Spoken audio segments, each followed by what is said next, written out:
Hello and welcome. Today I wanted to share a project similar to the piece that I'm showing you there, using a lot of my paper scraps and some matte medium. So I made several of these sheets that I usually then cut up for various purposes. I can use them in my art journals, I can make cards with them, ATCs, things like that. And I'm showing you some that I've made in the past, and I'm going to work on another one, two actually today, and I'll show you the process. It's really very simple. And I will also link to a video that I made, I think it was last year, sometime last year, where I did the same sort of thing and I used the papers in my art journal to make art journal pages. Today, I am just going to show you the process and how I make cards and ATCs out of them. So I had a lot of paper scraps, as you can see there, from a summer project. It's called the Index Card a Day Challenge ICAD, that some of you may have heard of. And I participate every summer. It's held during the months of June and July. I'll post a link to the Daisy Yellow Art website if you are interested in more information about that challenge. But anyway, I had all these paper scraps left over, so I decided to use them because, of course, I can't throw anything away. And also, because of, not necessarily because of the ICAD challenge, but that was part of the reasoning, and some other projects I was working on this summer, I didn't use a lot of paint, and I didn't do a lot of mixed media or art journaling. And when that happens, I kind of get rusty, to be honest. And I find this technique helps me kind of get back into the swing of things, and then I can use these backgrounds for a variety of things, including art journaling. Okay, so having said all that, I will probably fast forward this a little bit because I'm just gluing papers to my background. But I will say something else about this before I increase the speed, is what I'm trying to say, not fast forward, and fast forward probably.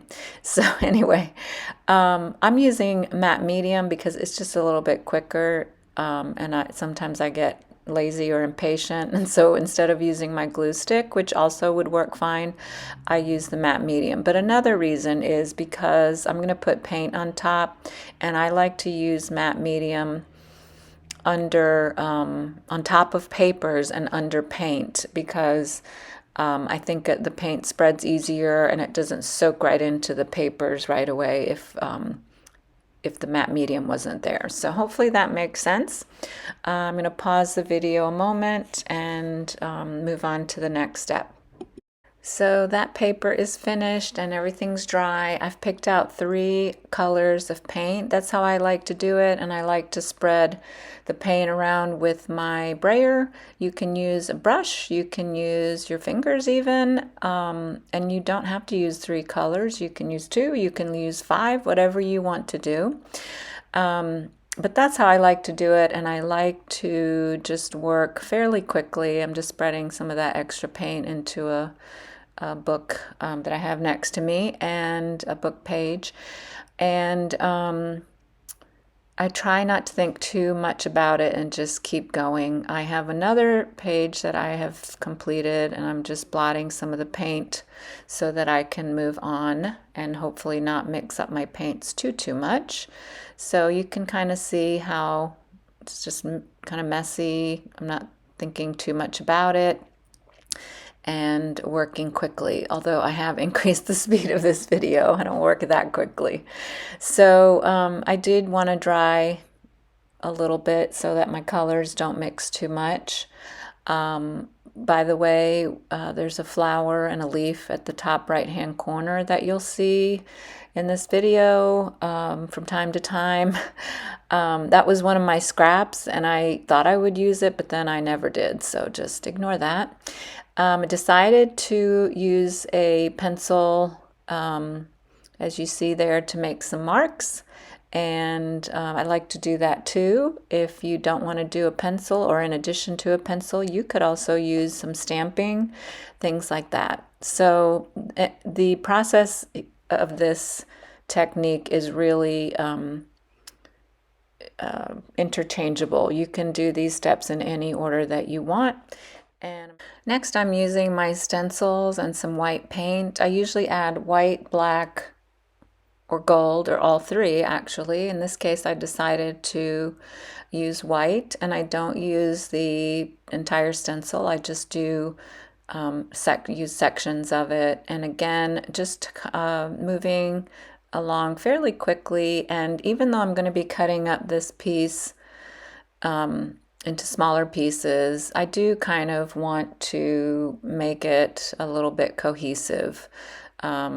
It just works for me, and when I cut it up, then you have kind of a little bit of each piece of this paper in each section that you cut up, if that makes sense.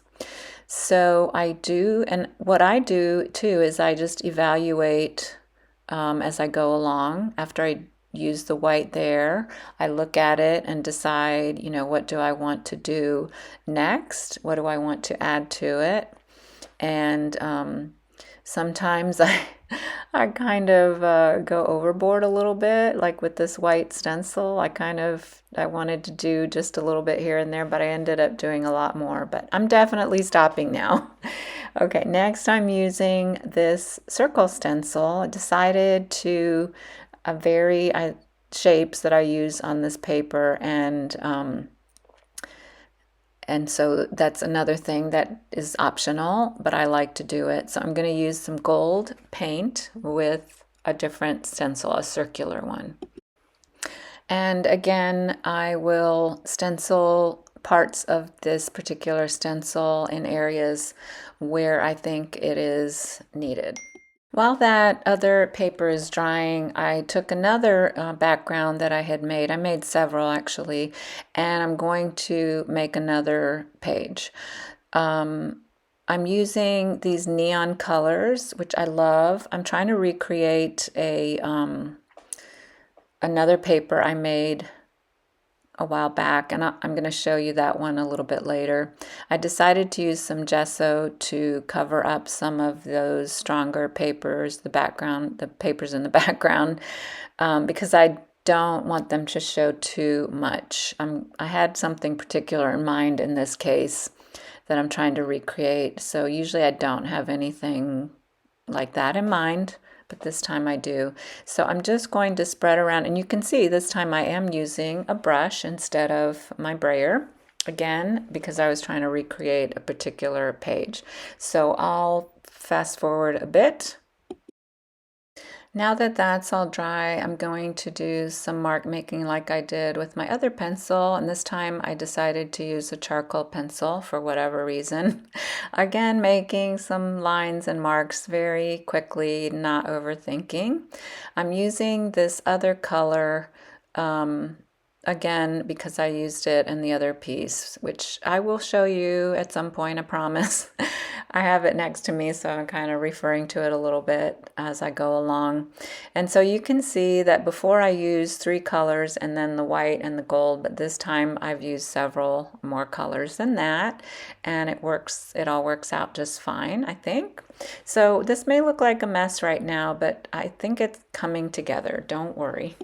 So next I'm going to use that item you see there, which is actually a trivet I got from a kitchen store a long time ago, and I love using the circles. As you can see, I just brayer on some white paint and use it kind of like a stamp. I love that look. I use that thing a lot on papers and also on the gel plate. It works well too. So the next thing I'm doing here is I'm adding some black swirly lines, and I'll be doing some mark making. I made a little boo-boo there because my white wasn't dry yet, but I think it's okay. And again, marks a little bit here and there And I think once I cut this piece down, it'll look nice. No worries. And we'll move on from here. Okay, the last step for this particular piece, everything's dry. You have to make sure when you're using pens, like I'm about to do, that any paint pens or markers, that you make sure everything is completely dry, because you can ruin your markers if not. So I'm using these brightly colored paint pens, and first I'm using gold. It's very hard to see in the video, but it's a real nice shiny gold. The thing I like about these pens is that they are very opaque, not translucent. They show up, and you can see there I'm using white, and oh, wait a minute, not white. That shows up as white, but it's not white, it's gold. Anyway, they show up really nicely in person. So I'm just debating on using a few colors. Which colors do I want to use? And making a few marks here and there. I could have done more, I think, but I just decided to stop because even though I wanted to recreate that other piece, which I still haven't shown you, but I will, I'm not sure what I'm going to do with this one quite yet, so I, may add to it later, or I may not. Okay, my other piece is also completely dry, and I could have left this like this, but for some reason I decided I was going to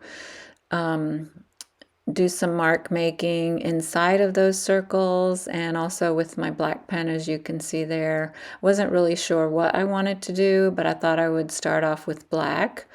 As I mentioned before, I like to use white, black, or gold to add interest on top of the paint colors with stencils or with paint pens and markers. So I decided to do the black, and that looks all fine to me, but for some reason I decided it just wasn't enough. So I decided to add more color. Okay, so here we go with the colors. I used those same paint pens, which I mentioned are pretty opaque, and I decided to color in those circles. In retrospect, I think maybe I shouldn't have done that, but I'm also fine with the way it all turned out. I'm going to skip ahead because I just color all those groups of circles in different colors that I thought would look nice. So here's the end result, and because I just kind of overdo things sometimes and can't leave well enough alone, I decided to add a little more black to kind of tie in those black marks that I made. And I used my, this time a Posca paint pen to make those squiggly lines, as you can see. And I think that actually does make it look better, so I'm glad I did that. Here's how everything looks. I did not cut this piece up quite yet, but I wanted to show you how these pieces look when you do cut them up. I really like the way these turned out. I can use these as a card topper. I can put them in a journal. I can do lots of different things with them. I can make them journal cards. Now, one thing I did with these is I edged them in gold, and I forgot to do it in this one. But it's fine. It's optional. And then another thing I did is I cut these down to ATC size, artist trading card size. So I think they also look nice that way. And these, I think these are fine. Maybe I would edge these in gold as well. This one might need something added to it, and this one definitely needs something added to it. But look how pretty that background is right there. So that's another thing you can do. And I saved all the little scraps because you could use these on another project. Scraps, collage, that kind of thing. And so I didn't cut this one up, but I wanted to share with you some cards that I made in the past. I was kind of mimicking this idea with this, to be honest. And I made these greeting cards a little while ago, and I really love the way they turned out by cutting up a larger piece, larger than this, because you can see that these would be, you know, already be larger than this piece. But anyway, just some ideas to that you might want to try. Oh, I have one more card. I made this card a little while ago too with the same idea. I kept adding layers until I liked the result, because it went through an ugly stage for sure. I added some stamping, which you can almost see in there. It's very layered and textured. And then I cut it down to make this card, and I really love the way it looks now. So I guess the lesson is, don't give up. When you're making something like this, keep going until you like the end result. And if you really hate the whole thing, you can always cover it with you know, gesso or white or black paint and start all over again. The more layers, the better, in my opinion. So I hope you like this little video, and I thank you for watching. I'll see you next time.